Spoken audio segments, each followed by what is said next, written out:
This is a coastal elk, and it's big-bodied, smaller antlered. They live in some dark places, and so you've got to really be on your game if you're going to be able to harvest a Roosevelt.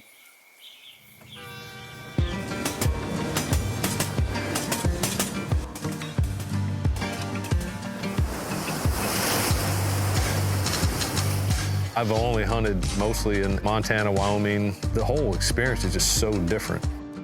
They're special. They're a special elk. They're not everywhere. I'm proud that we as Oregonians cherish them.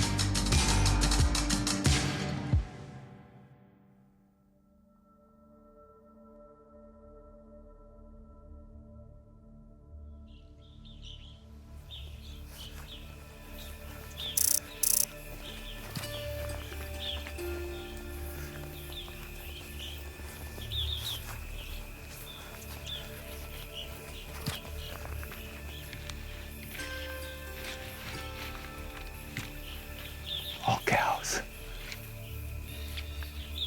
But there's at least 3 bulls out there this morning that look bigger body, but they'll come out like 3:30, 4 o'clock in the afternoon, so we'll get back here and be waiting for them somewhere in the point so we can see both directions. Crazy how big those cows are. First time looking at Roosevelt.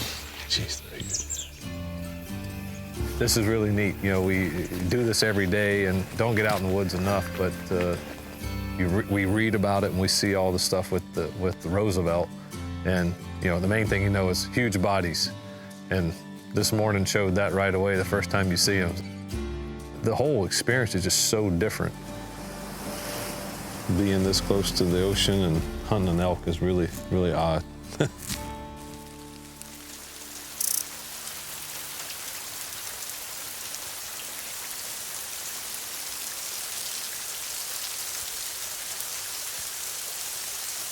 I can tell you that from the very first time that I went hunting, I was hooked. I knew it was going to be something that I was going to do for the rest of my life. And I love being in the field, and it doesn't matter what I'm hunting. I just love being out here.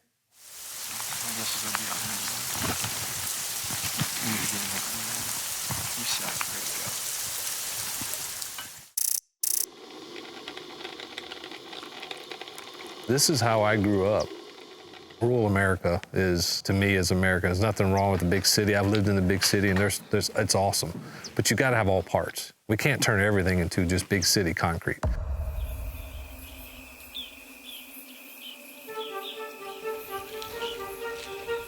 Get anyone in the outdoors. Let them come spend some time out here hiking, seeing animals. Whether you hunt them or not, just watch them.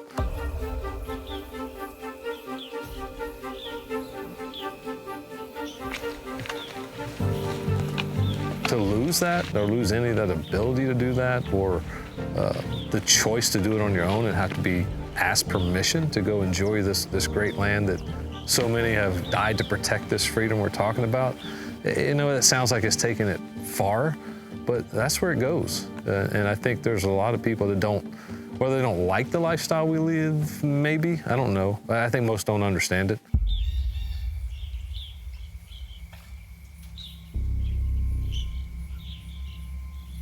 That Tim with head down eating. Cows are clear. That's a good bull. It's cool.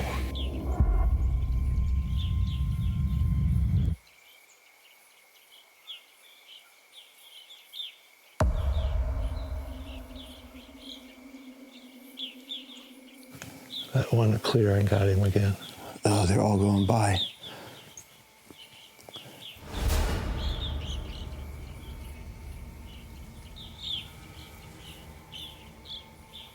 Now?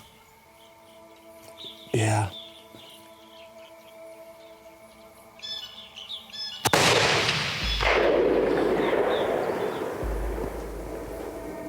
Okay, put another one in him.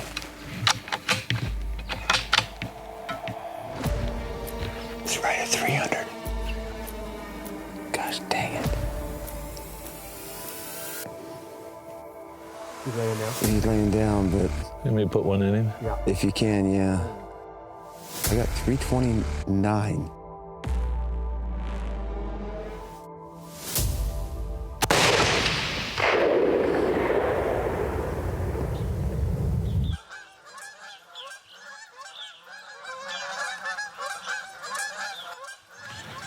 Thank you, sir. Wow, that's so cool. Awesome job. And the ocean is right there. The ocean is right there and it's not raining. It'd be hard to imagine the United States without the outdoors and all this public land that we've fought to protect for everyone's use.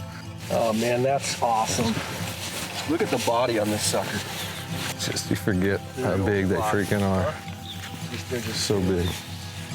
God, I mean, beautiful. There's a lot of body there. so big. There's a lot of body there, a lot of meat there. I like just the uniqueness of it. Yeah, he's a cool bull. So we talk about that we protect them for the right to hunt them, you know. Put money back on the ground for the next ones to live and work on the habitat and keep it for the next generations to do it again. Yeah. We didn't protect it to never use it. It was protected to enjoy it and also preserve it and conserve it for generations to come, not just to sit.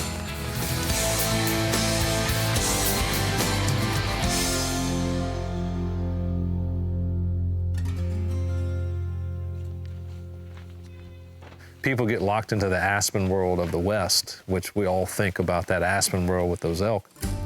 28 or 29 states we have elk in now. You know, there's really like 4 different landscapes. It's a different challenge. And so it's kind of neat to actually experience, oh, this is the real thick, heavy canopy challenge that we talk about opening up for these animals. They need a lot of open meadow. They eat a lot of grass.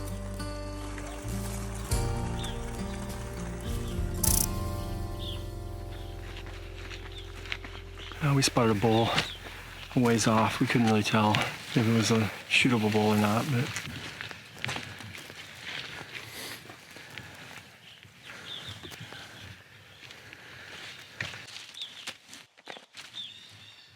he's gone into the timber, it looks like, so no go. That's all right. We hunted him. We tried.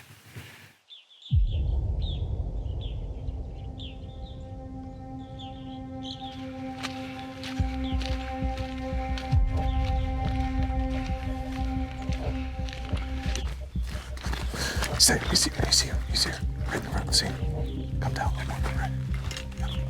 Right here. Right there.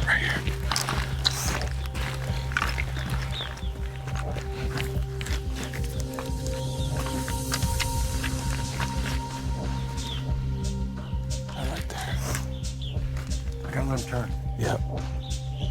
I think we're okay in the wind.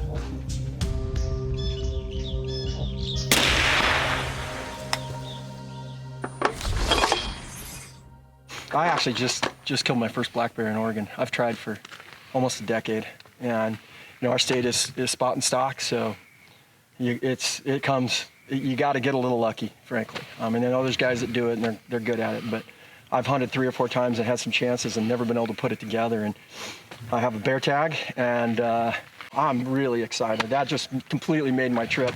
And it's nice to save a few elk when you're out with the CEO of RMEF. So anything we can do. You made a great shot, too. Thank you, man. Great Thanks. shot. He was right down. That's cool. That's all I have to say. That is cool. It's a great bear. Yeah, he's solid. At Leupold Stevens, one of our core values is thoughtful stewardship. And part of that is to make sure that we're supporting organizations like Rocky Mountain Elk Foundation. If we don't manage it, if we don't provide access, if we don't provide habitat, if we don't continue to make sure that we absolutely do the best we can for the game that we have in North America, it'll go away. I wonder if we should go up that.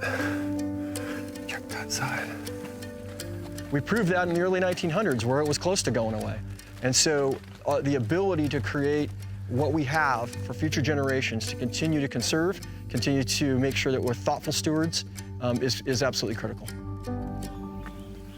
He's back.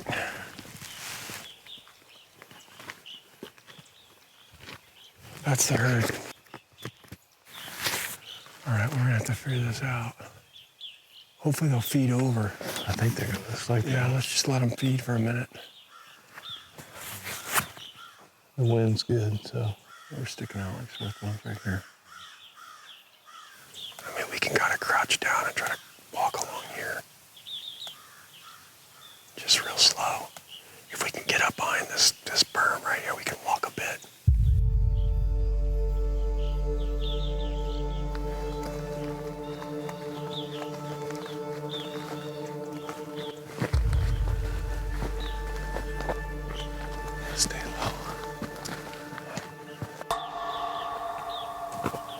That one cow's looking at us. I'm thinking that bull's the last one. He may come right up there.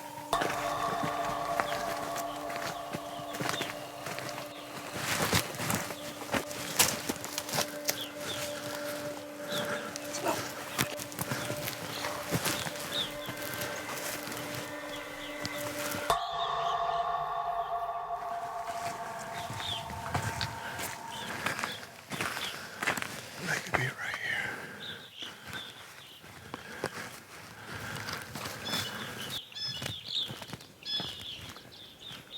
I didn't realize how that timber was right there. That's what they're feeding into. I'll guarantee they're in that timber now.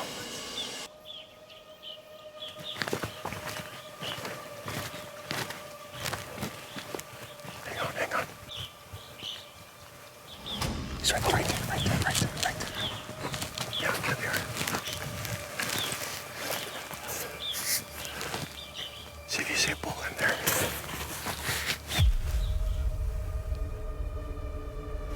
Yeah. There's a bull. Take a look, see what you think. He's the first bull on the left. First him, first down on the left. It's pretty good. Okay.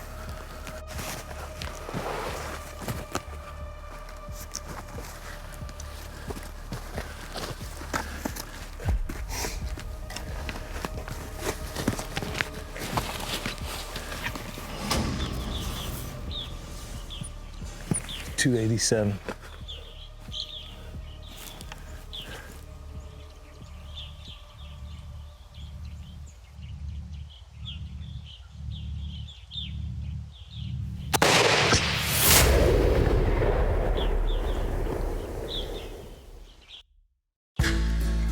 Great shot. Ah, that's awesome. What a great hunt. Wow.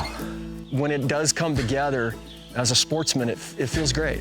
It feels great. So whether, sometimes I'll get just as excited when I'm not pulling the trigger, but to see a hunt come together and watch it all happen and then really rejoice with people, that to me is what it's all about, being a hunter. There's a lot of elk in here, a lot of Roosevelt elk. This is good. And I think our job as sportsmen here in Oregon are to make sure that we educate non-hunters, that we're ethical every time we go out in the field. Keep hammering. That's right, buddy. Hunting is conservation. And I think getting the word out around that is really, really important. There's those folks out there we'll never convince. I get that. But there's a whole bunch of people that are just kind of agnostic, that just really don't know. And when you spend a little time as a hunter talking to them about why you hunt and what it's about, they get it. And I think it's important that we do that.